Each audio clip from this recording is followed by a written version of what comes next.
저희가 이제 역대상의 말씀의 후반부를 계속 이어서 나갑니다. 역대상 20장부터 저희가 함께 보겠지요.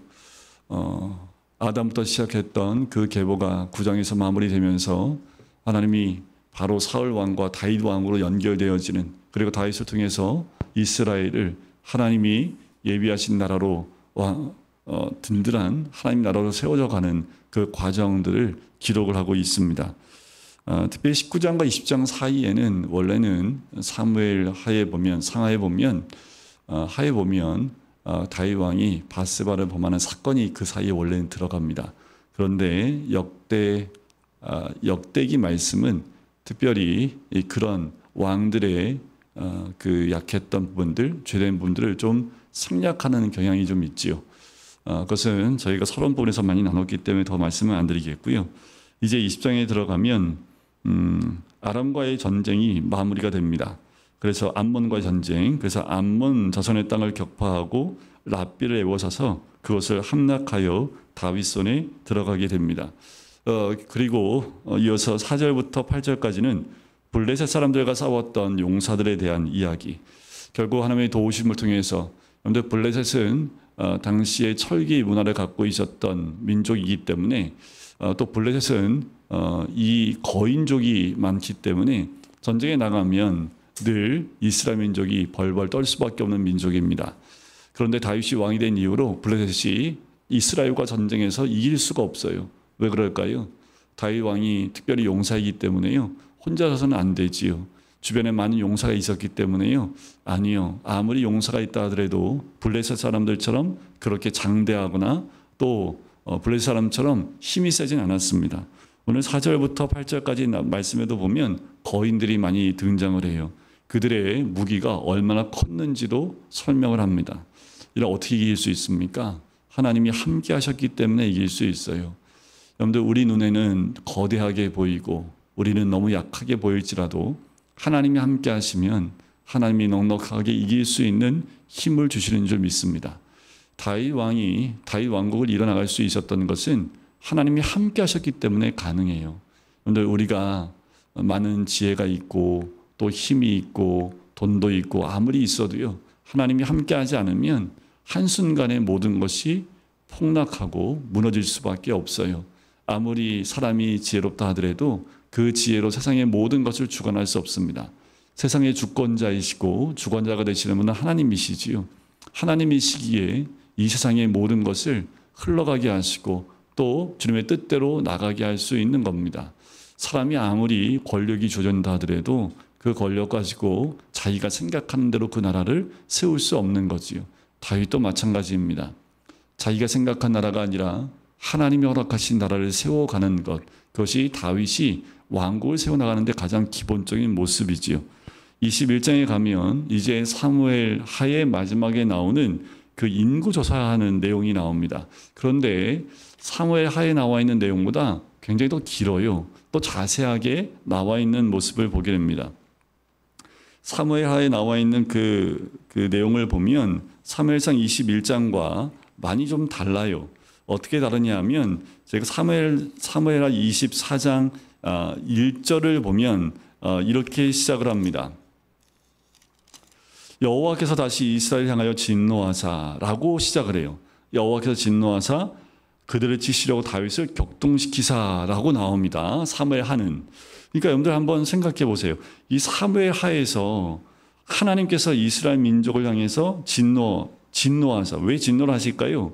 뭐 여러 가지 이유가 있는데 그 이유는 나오지 않습니다. 그래서 다윗을 격동하게 해서 이스라엘과 유다의 인구를 조사하게 했다라고 나옵니다.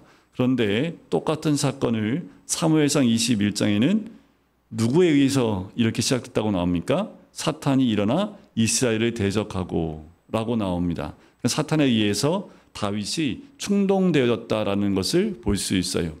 자, 이 두 가지를 함께 보는 건 뭐냐 하면 하나님도 지금 이스라엘 민족의 죄된 부분들에 대해서 진노하고 계신 거예요. 그 진노를 받게 하기 위해서 누가 움직여요? 사탄이 움직입니다. 여러분, 사탄은 우리를 이렇게 충동질할 수 있습니다. 근데 여러분들, 다윗이 얼마나 흔들려 있는지 이 충동에 함께 넘어갔다라는 거예요. 이게 중요합니다.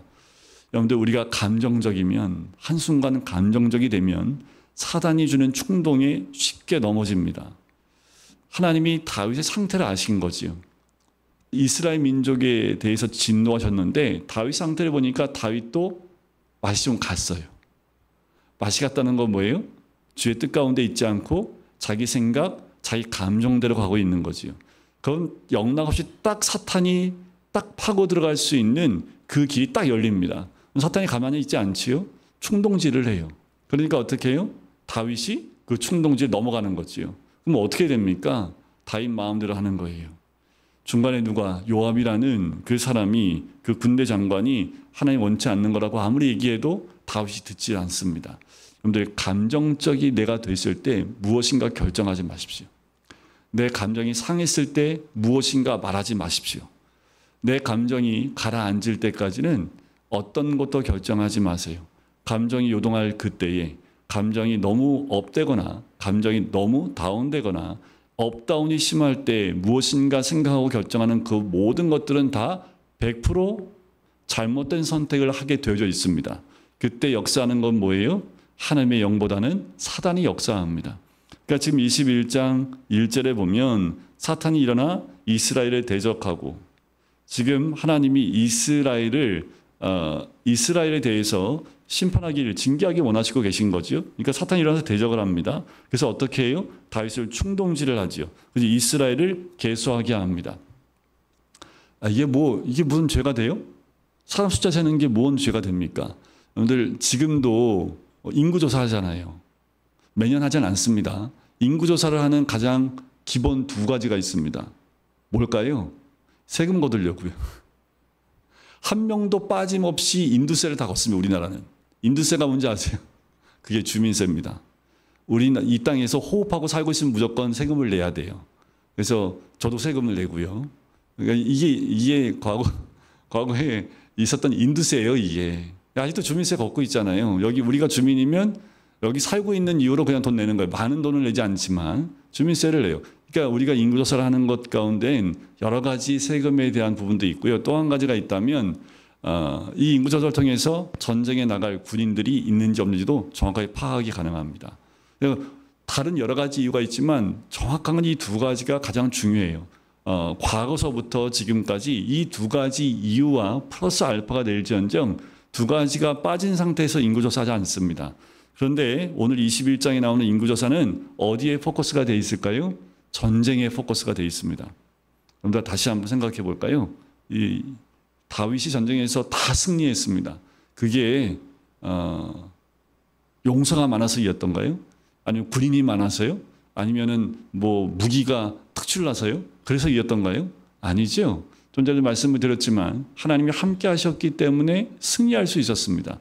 다윗이 모르지 않아요. 근데 갑자기 마음 가운데 이 숫자를 센다는 건 뭘까요?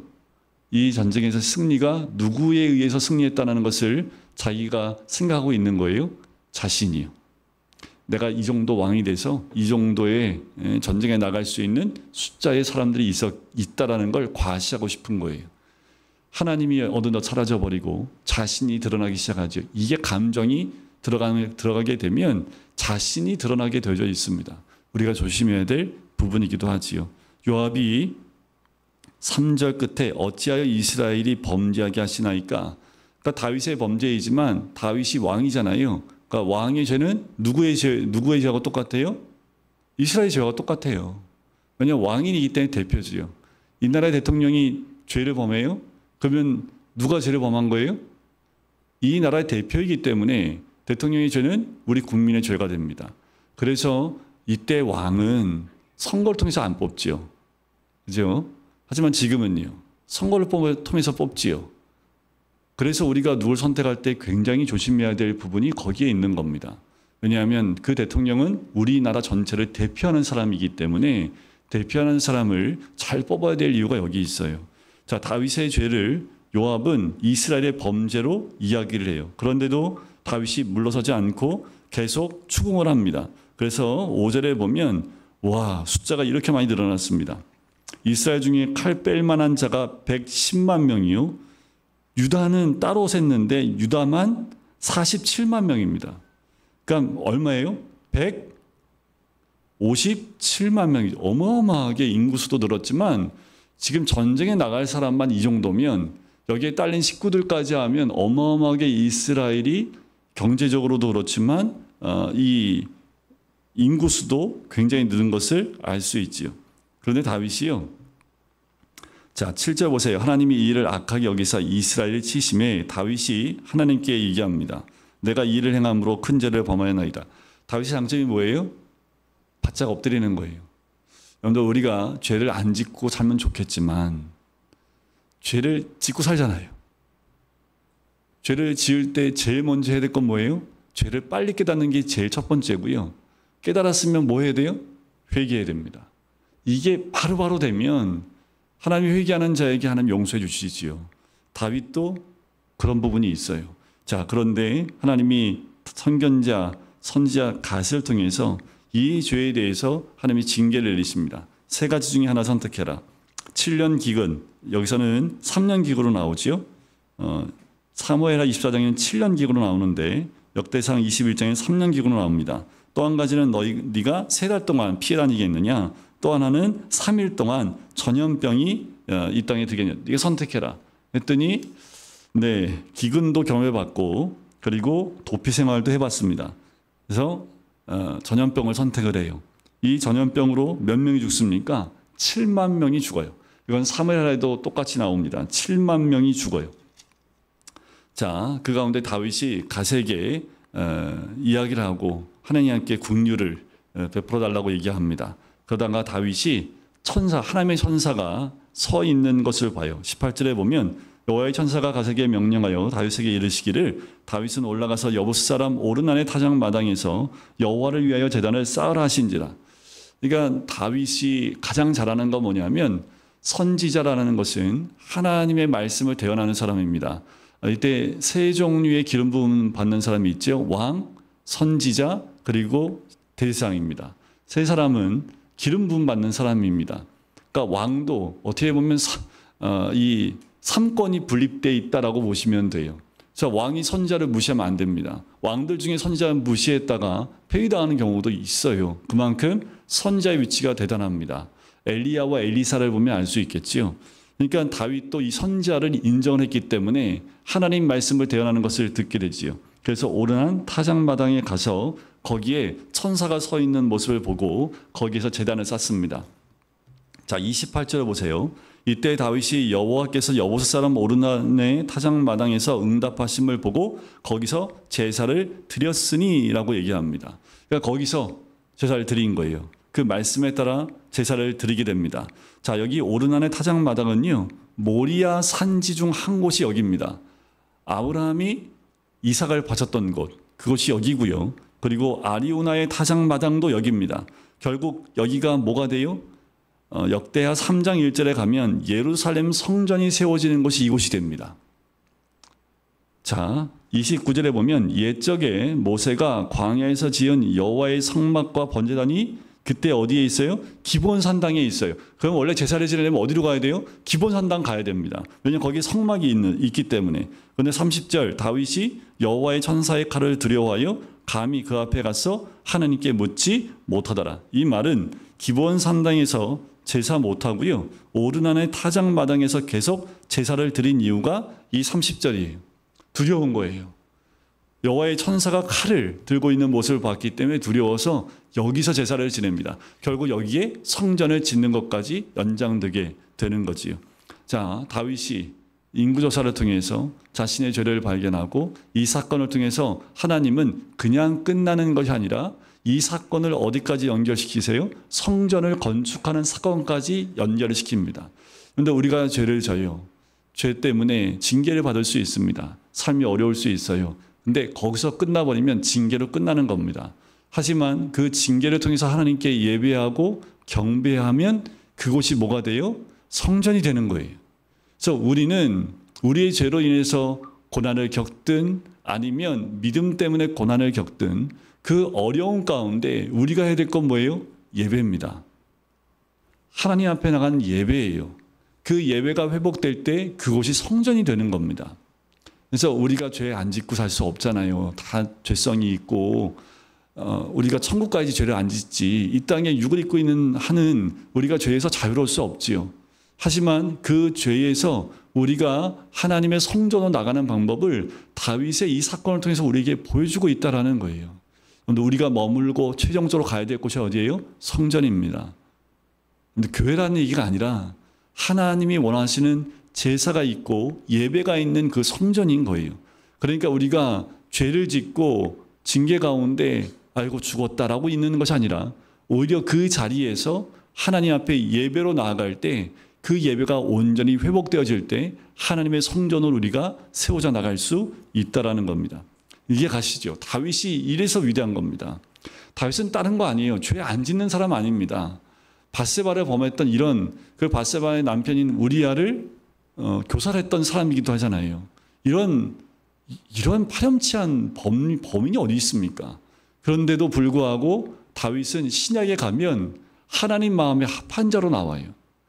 아니 다윗이 다른 여인, 남편의 아내였던 그 여인을 겁탈하기도 하고 그 남편을 죽이기도 하고 하나님이 하지 말라는 거 하기도 하고 이랬음에도 불구하고 하나님 마음에 합한 자로 될 수 있었던 것, 다시 말씀을 드리지만 온전한 회개입니다. 온전한 회개는 어디로 연결돼요? 온전한 예배로 연결이 됩니다. 그냥 돌이키고 끝나는 것이 아니라 그것을 가지고 주님 앞에 나가 예배 드리는 자리까지 나가는 거예요. 그러니 어떻게 해요? 회복이 일어나지요. 우리는 늘 죄인이지만 하나님 앞에서는 회복된 하나님의 사람이 되어지면 하나님 마음에 합한 자의 모습으로 계속 나갈 수 있는 거예요. 자, 이제 이렇게 회복된 이후에 다윗이 22장에 가서 성전 건축을 준비합니다. 자, 22장 이후부터 역대기 기자의 주된 관심사가 부각이 되는데 그게 뭐냐면 성전 건축 준비와 레위 및 제사장들의 정통성 그리고 왕위 계승 등에 관한 내용이 바로 그것입니다. 그래서 22장은 성전 건축 준비에 해당하는 부분이에요. 성전 건축을 실질적으로 담당한 일꾼과 건축 자재가 준비되었고요. 솔로몬이 다윗으로부터 성전 건축의 소명을 받는 내용이 나와요. 그러니까 다윗의 소명과 다윗이 자기가 해야 될 일이 무엇인지를 정확히 알았던 거지요. 마지막 다윗이 하고 싶었던 게 뭐예요? 내가 왕궁에 살고 있는데 하나님의 전을 짓고 싶은 마음이 있는 거예요. 그래서 그 성전을 짓기 위해서 주변에 성전에 필요한 모든 재료와 사람들과의 모든 관계를 다 연결해 놓습니다. 솔로몬은 그냥 시작하면 돼요. 그러면 다윗을 통해서 준비된 모든 것들이 그냥 착착 준비가 되는 거지요. 성전 건축을 준비했지만 하나님이 다윗이 짓는 것은 허락하지 않으십니다. 하지만 마음으로만 성전 건축에 대한 그리고 실제로 많은 것을 준비한 다윗에게 하나님은 다윗 언약을 허락하시지요. 여러분, 실제로 우리는 성전을 지어야 되는 사람이고 성전이 되어야 될 사람들입니다. 그리고 그것을 마음에 품고 나아갈 때 실제로 우리가 그 성전이 다 이루어지지 못한다 할지라도 우리가 그 성전을 지을 준비가 되어져 있고 또 그 마음을 품는 순간부터 하나님은 언약을 주신다라는 거예요. 우리와 함께 하신다라는 거예요. 그러니까 우리의 목적은 어디에 있어야 돼요? 성전입니다. 하나님이 임재하실 성전이 되는 거예요. 그래서 이번 수련회 때에도 우리가 서로 이어져 가는 찬양을 같이 드렸잖아요. 서로 이어져 성전이 되어 가자라는 찬양을 드렸던 것처럼 우리가 성전으로 지어져 가는 거예요. 나 한 명이 하나님 앞에 성전으로 지어져 가야겠지요. 맞습니다. 또 성전으로 지어진 내가 또 다른 한 사람과 서로 이어져서 성전으로 지어져 가는 거예요. 그것이 바로 교회의 의미이기도 합니다. 그래서 보면 아직 성전으로 지어져 가는데 아주 연약한 사람들이 있습니다. 아직 많이 지어지지 못한 사람도 있지요. 어떤 분들은 성전으로 많이 완공되어 가는 사람도 있어요. 하지만 서로 이어지려면 어떻게 해요? 완공되지 못하고 아직 처음 시작한 사람들도 끌어줘야 되겠지요. 그래야 진짜 하나님 원하시는 성전으로 지어져 나갈 수 있는 거지요. 그래서 교회를 이룬다라는 것은 서로가 서로 연결될 수 있게끔 서로가 하나가 되어지고 결합되어지고 또 연합되어지는, 그래서 예수님께서 요한복음 17장에서 십자가를 지시기 전에 하나님과 내가 하나이듯 이들이 하나가 되게 해달라는 기도를 하신 이유가 거기에 있습니다. 그래서 서로를 그 허물을 덮어주는, 그래서 서로가 성전으로 지어져 갈 수 있도록 돕는 역할을 해야 된다라는 거지요. 자, 근데 다윗이 왜 성전을 짓는 것을 생각했는데 하나님이 허락하지 않았냐면 22장 8절에 보면 피를 너무 많이 흘렸어요.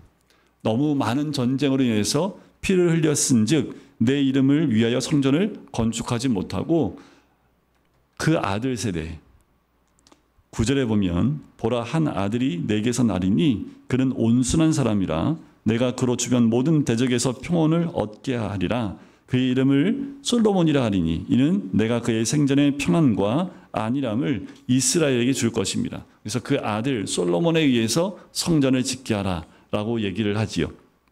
자, 그러면서 23장부터는 이제 성전을 위한 다윗의 준비는 신정국 이스라엘의 통치 체계와 제사에 관한 모든 내용을 정비하는 데까지 미치게 됩니다. 특히 이 23장에서 종교적이고 제의적인 일들에 대해서 자세히 관심을 표명하고 있어요. 구체적으로 본장에는요, 23장에는 레위인들의 수요가 2절부터 5절까지 기록되어 있고요. 레위의 가계, 그러니까 그 족보가 6절부터 23절까지 기록되어 있고요. 그들의 직무의 내용이 24절부터 32절까지 언급되어져 있는 것을 보게 됩니다. 그러니까 다윗이 성전을 지으려는 것뿐만 아니라 성전이 지어지면 거기서 성전 안에서 일들을 행할 그 제의적인 제사를 드리는 것부터 시작해서 성전에 봉헌해야 될 많은 것들을 감당해야 될 레위에 대한 조직을 세워나가는 그 모습을 봐요. 23장 1절 보세요. 다윗이 나이가 많아 늙음에 아들 솔로몬을 이스라엘 왕으로 삼고라고 나오지요. 그러니까 나이가 이제 갈 날이 됐어요. 뭐냐면 이제 사명을 다 감당한 거지요. 그래서 이제 자기의 이제 끝이 왔음을 알고 솔로몬을 왕위로 세울 때에 이 모든 체계를 갖추고 있는 모습을 보게 됩니다. 24장에는 더 자세하게 나와요. 레위 제사장들의 명단이 1절부터 19절까지 나오고요. 그리고 아론의 계열을 제외한 레위 지파의 족장들의 명단이 또 나옵니다. 근데 특이한 거 있어요. 자, 제사장 직분을 맡은 사람들의 이름이고 20절부터는 이 그 아론 계열 말고 그 외에 레위 사람들의 명단이 나오는데 특이한 건 하나가 뭐냐면 1절을 보세요. 24장 1절에 보면 여기에는 이제 24장에는 제사장 24계열이 나오는데 자, 아론 자손의 계열들이 이러하니라. 아론의 아들들은 나답과 아비후와 엘르아살과 이다말이라. 네 아들이 있습니다. 나답과 아비후가 그들의 아버지보다 먼저 죽고 그들에게 아들이 없으므로 엘르아살과 이다말이 제사장의 직분을 행하였더라 하면서 자연스럽게 엘르아살로 통해서 가는 계보가 나옵니다. 우리가 알고 있듯 레위기서 10장에 보면 나답과 아비후가 다른 불을 들이다가 그 불로 인해서 죽임당하는 그 사건을 우리가 기억을 합니다. 그러니까 이들이 결혼도 하기 전에 하나님 앞에 다른 불을 들이다가 죽었어요. 그래서 이들의 계보가 나올 수가 없지요. 그 셋째 아들인 엘르아살을 통해서 대제사장의 계보가 연결되어지는 것을 보게 됩니다. 그러니까 나답과 아비후는 어떤 것을 우리에게 말씀해주고 있어요? 특별히 제사장과 같이 성전에서 그 일을 감당할 사람들은 아주 사소한 것 하나라도 하나님 뜻에서 어긋나면 하나님이 정말 그것은 그냥 두지 않습니다. 왜냐하면 성막이나 성전은 거룩한 하나님이 계신 곳이기 때문에 사람의 생각이 들어가면 안 돼요. 온전히 하나님의 뜻만 남아 있어야 합니다. 그게 거룩이거든요. 말씀만 있는 곳이 거룩입니다. 하나님이 이 땅을 창조하실 때 뭘로 창조하셨어요? 말씀으로요. 그래서 이 땅이 거룩한 겁니다. 그런데 뭐가 문제가 된 거예요? 말씀이 깨진 게 죄가 됐지요. 그래서 이 땅이 어떻게 해요? 죄로 부정하게 되기 시작한 거예요. 말씀이 있는 곳은 거룩합니다. 그래서 성막과 성전은 말씀 외에는 없어야 돼요. 그런데 말씀 이외에 다른 것이 들어오면 하나님이 바로 하나님의 심판이 임합니다. 나답과 아비후가 그 대표적인 모습을 보여주고 있는 거지요. 자, 25장에는 찬송을 맡은 24계열이 등장을 해요. 다윗은 레위 족속 중에 찬양대를 담당할 아삽과 헤만과 여두둔의 자손 중에 24가지 직무를 제비 뽑게 됩니다. 직무마다 12명씩 참여했고요. 찬양대의 총 인원은 288명이었습니다. 찬양대가 288명이면 소리가 좋겠죠? 네. 288명이면 소리를 각자 크게 안 내도 돼요. 조그맣게 내도요, 소리가 굉장히 풍성하게 나겠지요. 그러니까 이게 지금 다윗이요, 이 찬양대까지 다 조직을 한 거예요. 그러니까 지금 성전을 건축할 그 나무와 모든 것, 또 그 건축할 수 있는 재능을 갖고 있는 사람들뿐만 아니라 완성됐을 때 섬겨야 될 그 각각의 모든 분야마다 제사장들을 이렇게 세워나가는 것을 보게 되지요. 그래서 찬양대 24계열을 쭉 설명을 합니다. 24번째까지 얘기하지요. 자, 26장에는요, 성전 문지기 24계열이 나옵니다. 자, 26장에도요, 성전 출입을 통제하는 성전 문지기들, 성전 창고를 관리하는 레위인들, 재판이나 행정 등과 같이 성전 봉사직 외의 직무를 담당하는 레위인들 등이 임명되어 있습니다. 성전 문지기의 직무에 대해서는 이 기자가 가장 포괄적이고 상세하게 기록하였으며 문지기 직책의 구체적인 내용도 이미 9장에서 설명하고 있는 것을 보게 돼요. 그래서 문지기들은 어떤 사람이 문지기인지 이것도 24계열을 나눠서 설명하고 있는 모습을 보게 돼요. 자, 27장에 넘어가면 이제 27장에서는요, 먼저 군대의 조직이 정비되어 본격적으로 편성된 사실을 보여줍니다. 이제 제의적인 것, 성전에 대한 부분들을 다 정비가 끝나고 27장에 가서는 이제 군대 조직이 정비돼서 본격적으로 편성된 사실을 보여주지요. 이어 이스라엘 각 지파를 통솔할 지도자들과 다윗 왕의 재정 담당자를 비롯한 참모진 등의 내각 구성을 소개하고 있습니다. 이로써 다윗은 종교, 군사와 행정 등의 모든 측면에서 온전한 체계를 갖추었다라고 볼 수 있어요. 그러니까 온전한 나라, 하나님이 세우신 나라의 체계를 딱 갖췄는데 제의적인 것, 그죠? 제사장들에 대한 것, 그 부분을 세워놓고 그 다음에 군사적인 것과 행정 등의 모든 측면도 온전히 세움을 통해서 다윗이 세운 나라가 얼마나 부강했고 또 튼튼하게 세워졌는지를 우리에게 보여주고 있는 모습이 27장의 이제 모습입니다. 1절에 보면 이렇게 나와요. 이스라엘 자손의 모든 가문의 우두머리와 천부장과 백부장과 왕을 섬기는 관원들이 그들의 숫자대로 반이 나누이니 각 반열이 24,000명씩이라 1년 동안 달마다 들어가며 나왔으니라는 거지요. 그러니까 군사 사람이 많았잖아요. 그러니까 군사 체계도 굉장히 이게 좀 쉽지 않은 건데 이 부분들을 세워나가요. 하나님은 하나님 나라를 세울 때 하나님의 나라를 어떻게 하면 안정적으로 세울지에 대한 지혜를 가진 사람을 하나님이 허락하세요. 미국도 지금의 그 체계가 세워져 나가는데 아주 중요한 역할을 했던 그 대통령이 있습니다. 미국 사람들이 아주 존경하는 대통령들이 있어요.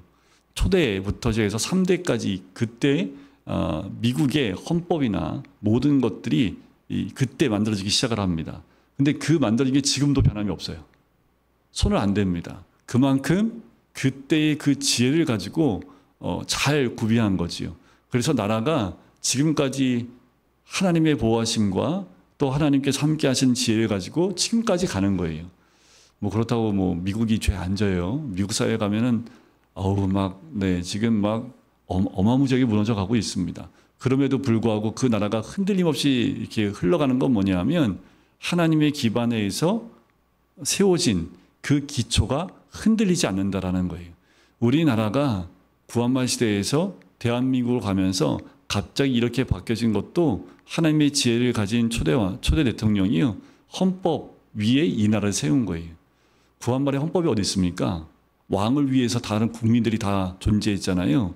왕은 절대 권력하셔서 왕은 죄 짓는 게 없지요.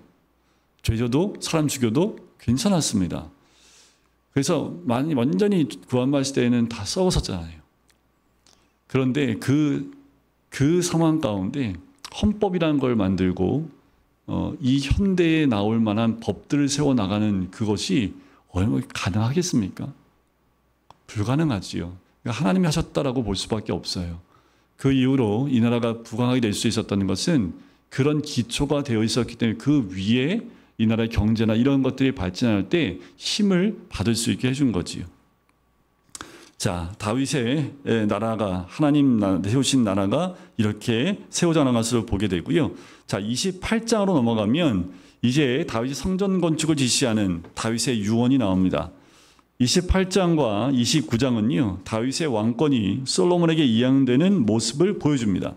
이 기자는요, 아도니아 등, 여러분들 사무엘 하에 보면 아도니아, 다윗의 아들이었던 아도니아가 자기가 스스로 왕이 되려고 하는 그 기사가 나오는데 여기에는 그 기사를 쓰고 있지 않습니다. 왕권 이양이 합법적이었음을 강조하고 있는 부분이라고 보시면 돼요. 솔로몬에게 그 왕권이 연결되는 거지요. 다윗은 이스라엘 모든 방백들 앞에서 솔로몬을 자신의 후계자로 직접 첨가함으로써 왕위 계승을 둘러싼 잡음을 미연에 방지하고자 하는 그 의도가 있었다라는 거지요. 자, 28장 2절에 보면 이에 다윗의 왕이 일어서서 이르되 나의 형제들 나의 백성들아 내 말을 들으라. 나는 여호와의 언약궤 곧 우리 하나님의 발판을 봉안할 성전을 건축할 마음이 있어서 건축할 재료를 준비하였으나 하나님이 내게 이르시되 너는 전쟁을 많이 한 사람이라 피를 많이 흘렸으니 내 이름을 위하여 성전을 건축하지 못하리라 하셨느니라. 그러니까 다윗이 또 대단한 사람은 하지 말라면 안 해요. 또 여러분들 하지 말라면 하지 마세요. 그게 답이에요. 그런데 내가 다 했는데 숟가락만 들면 되는데 숟가락 들지 말래잖아요. 그럼 안 들으면 되는데 우리는 내가 다 준비했는데 그 영광을 내가 좀 맛을 봐야 되는데 다윗은 하지 말라니까 딱 안 해요. 이게 굉장히 어려워요. 가장 어려운 겁니다. 그냥 다윗은 자기 역할까지만 하고 자기 역할이 뭔지를 선지자를 통해서 듣고 난 다음엔 거기까지만 합니다. 이건 정말 쉽지 않은 결단이기도 하지요. 5절에 보면 여호와께서 내게 여러 아들을 주시고 그 모든 아들 중에서 내 아들 솔로몬을 택하사 여호와의 나라 왕 위에 앉혀 이스라엘을 다스리게 하려 하실세. 자, 9절 내 아들아 솔로몬아 너는 내 하나님 아버지 하나님을 알고 온전한 마음과 기쁜 뜻으로 섬길지어다. 여호와께서는 모든 마음을 감찰하사 모든 의도를 아시나니 내가 만일 그를 찾으면 만날 것이요 만일 내가 그를 버리면 그가 너를 영원히 버리시리라. 그런즉 이제 너는 삼가할지어다. 여호와께서 너를 택하여 성전의 건물을 건축하게 하셨으니 힘써 행할지니라. 그러니까 아들에게 대를 이어서 왕이 될 아들에게 유언과 같은 것을 남기는 거죠. 다른 거 없어요. 이 내용은 역대하에도 등장을 합니다. 열왕기 상에도 등장해요. 거기도 보면 솔로몬에게 마지막 유언이 유언같이 적혀놓은 말씀들이 있습니다. 다른 거 없어요. 말씀을 지키라는 거예요. 하나님 율법대로 행하라는 겁니다. 그 말씀을 지켜 행하면 하나님이 도우신다라는 거예요. 다윗은 그것을 경험했기 때문에 솔로몬에게 그것을 얘기해요. 근데 솔로몬이 죽을 때까지 잘 지켰죠. 솔로몬이 너무 편했어요. 그죠? 그래서 안 지켜요. 결국 이방 여인을 받아들이고 이방 여인을 위해서 우상도 받아들이고 우상 앞에 절하기도 하고 솔로몬이 마지막엔 우상 섬기는 곳으로 넘어갑니다. 그래서 어떻게 해요? 나라가 두 쪽이 나는 거지요. 그 원인도 솔로몬이 제거하는 것을 보게 됩니다. 자, 29장에 가면 29장에서는 앞장에서 성전 건축 양식을 솔로몬에게 설명한 다윗은 이제 성전 건축을 위한 헌물을 바침으로써 자신의 삶을 정리하고 있습니다. 임종을 눈앞에 둔 시점에 이르기까지 하나님께서 온전히 순종하고자 하는 다윗의 신앙이 돋보이는 모습이 이 마지막 장에 나옵니다. 그리고 나서 다윗은 사후의 모든 일을 하나님께 의탁하는 감사와 찬양의 기도를 드린 것을 보게 돼요. 자, 1절에 보면 다윗 왕이 온 회중에게 이르되 내 아들 솔로몬이 유일하게 하나님께서 택하신 바 되었으나 아직 어리고 미숙하며 이 공사는 크도다. 이 성전은 사람을 위한 것이 아니요 여호와 하나님을 위한 것이라. 내가 이미 내 하나님의 성전을 위하여 힘을 다하여 준비하였나니 곧 기구를 만들 금과 은과 녹과 철과 나무와 또 만호와 가공할 검은 보석과 채석과 다른 모든 보석과 옥돌이 매우 많으며 성전을 위하여 준비한 이 모든 것 외에도 내 마음이 내 하나님의 성전을 사모함으로 내가 사유한 금은으로 내 하나님의 성전을 위하여 드렸노니 곧 오빌의 금 3,000달란트와 수는 7,000달란트라 모든 성전 벽에 입히며. 그러니까 다윗이요, 얼마나 마음 가운데 성전에 대한 마음이 얼마나 가득했는지를 이야기해 주지요. 솔로몬에게 아예 귀에 못이 받도록 얘기해 주는 것 같아요. 성전을 어떻게 해야 되냐면 이건 사람을 위하여 짓는 것이 아니라 하나님을 위하여 짓는 것이다. 여러분들, 우리가 성전이 되어지는 것은요, 나를 위한 것이 아니라 하나님을 위한 것입니다. 하나님이 지금도 찾고 있는 것은 하나님이 함께할 성전을 찾고 있는다라는 거예요. 그 다윗이 감사 기도를 드리는 부분이 11절에 등장하지요. 여호와여, 위대하심과 권능과 영광과 승리와 위엄이 다 주께 속하였사오니 천지에 있는 것이 다 주의 것이로소이다. 믿음의 고백입니다. 여호와여, 주권도 주께 속하였사오니 주는 높으사 만물의 머리이심이니이다. 다윗의 신앙 고백이지요. 부와 귀가 주께로 말미암고 또 주는 만물의 주제가 되자 손에 권세와 능력이 있사오니 모든 사람을 크게 하심과 강하게 하심이 주의 손에 있나이다. 그러니까 모든 것이 주께 있음을 이 다윗은 안 것이고 그걸 고백하며 감사로 주님께 영광을 올려드리는 것이요. 우리 하나님이여, 이제 우리가 주께 감사하오며 주의 영원한 이름을 찬양하나이다. 나와 내 백성이 무엇이기에 이처럼 즐거운 마음으로 드릴 힘이 있었나이까. 모든 것이 주께로 말미암아 싸우니 우리가 주의 손에서 받은 것으로 주께 드렸을 뿐이니이다. 다 주의 것이에요.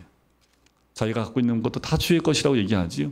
주님이 주신 것입니다. 이것을 통해서 하나님 영광 받아 달라고. 모든 주권도, 이 모든 것도 다 주님 손에 있는 것들이었습니다. 그것이 내가 누리고 있는 것도 내 것이 아니라 다 주의 것입니다. 라고 다윗이 마지막 눈을 감기 전에 감사의 기도를 하나님께 올리는 모습을 보게 돼요. 다윗은 죽는 그 순간까지도요, 신앙의 가운데에서 흔들림 없는, 그리고 하나님을 영화롭게 하고 하나님의 기쁨이 되는 다윗의 모습을 보게 됩니다.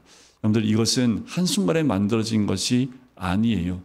어쩌면 저는 다윗이 사무엘에 의해서 기름 부음 받고 난 이후부터 10몇 년을 쫓겨다니면서 그렇게 험한 고난의 길을 겪고, 그리고 왕이 된 이후에도 수없는 전쟁과 그리고 수많은 그 어려움들, 죄로 넘어졌다 다시 회복하고 또 아들의 반란을 통해서 쫓겨났다 다시 돌아오는 그 여러 가지 많은 사건들 가운데에서 마지막 고백은 다 하나님의 것이고 하나님이 하셨고 하나님의 영광입니다 라고 돌리는 거지요. 여러분, 우리에게도 이런 고백이 있기를 간절히 소원합니다. 마지막 다윗의 행적을 볼까요? 마지막 끝부분의 26절부터 한번 보겠습니다. 이새의 아들 다윗이 온 이스라엘의 왕이 되어 이스라엘 다스린 기간은 40년이라. 헤브론에서 7년간 다스렸고 예루살렘에서 33년을 다스렸더라. 그가 나이 많아 늙도록 부하고 존귀를 누리다가 죽음에 그의 아들 솔로몬이 대신하여 왕이 되니라. 다윗의 왕의 행적은 처음부터 끝까지 선견자 사무엘의 글과 선지자 나단의 글과 선견자 갓의 글에 다 기록되고, 또 그의 왕된 일과 그의 권세와 그와 이스라엘과 온 세상 모든 나라의 지난날의 역사가 다 기록되어 있느니라. 하나님은 다윗의 모든 것을 다 기록해 놓으셨습니다. 그리고 다윗의 시작과 끝까지 하나님이 함께 하셨던 왕인 것을 보여주고 있는 거지요. 그런데 이 역대상 마지막 부분에 다윗이 이제 끝나고 역대하로 넘어가면 이제 솔로몬부터 시작해서 성전이 건축되어지고, 그리고 이 솔로몬 때를 이어서 남유다의 왕들이 등장을 합니다. 그리고 결국은 그 왕들이 하나님을 떠나는 선택함을 통해서 결국 심판과 또 이스라엘 민족의, 또 이스라엘의 패망을 기록하고 있는 것이 역다의 마지막 부분이기도 합니다. 역대상은 다윗을 통해서 영광을 누렸다면 역대하의 말씀의 결론은 하나님을 떠나는 왕으로 인해서 패망하는 이스라엘을 보게 됩니다. 여러분, 이 땅도 마찬가지입니다. 하나님을 떠나면 소망이 없습니다. 하나님 안에서 소망을 갖고 소명 가진 자가 있을 때에 이 나라는 부강하고 하나님의 도우심과 역사를 경험할 수 있어요. 하지만 하나님을 떠난 리더가 세워지고 계속해서 하나님을 떠난 선택을 하게 되면 이 나라에도 소망이 없는 겁니다. 그렇다면 이 땅에 있는 성전들이 기도해야겠지요. 이 땅 가운데 하나님의 뜻이 떠나가지 아니하도록 기도해야 될 것이 우리들의 모습이어야 될 줄 믿습니다. 우리나라에도 또 우리 각자에게도 다윗과 같은 믿음의 고백과 믿음의 삶으로 나가시기를 주의 이름으로 간절히 축원드립니다.